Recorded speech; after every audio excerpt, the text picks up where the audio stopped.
Yazi ukubona kwami uformer president Jacob Zuma emi phambi kwe-AfriForum e-addressa eseyi-MK kungenza ngicabange mayelana nenkulumo yakhe wakwayibeka engangitshela ukuthi mhlambe nje ayisilona iqiniso yokuheha abantu mhlambe ethi abamhlophe bake bafika phambi kwakhe bazomofarisha imali base befuna ukumbuza ukuthi njengeqembu uma ngabe ethatha iqembu lakhe lizo nationalize yini imayini noma ngelize likwenze lokho wayinqaba leyo mali.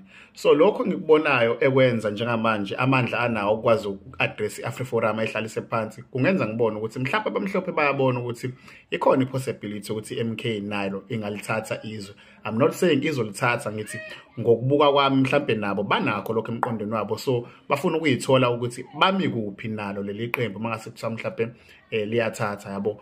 So ngicabanga ukuthi amandla unawo ngaleyo ndlela yokuthi abamhlophe bayakwazi ukubona lokho ukuthi ngase kwenzeke athathe. I'm not saying uzothatha, but ngokubuka kwami abamhlophe ngenzeka ukuthi bayakurespecta lokho uma bekwazi ukuthi bahlale phansi bamlalele kanje, because I doubt ukuthi i-AfriForum ikhona iqembu lepolitiki engavele lihlalele phansi nje liyilalele eliphikisayo. Hayi, ngiyakudoubt lokho.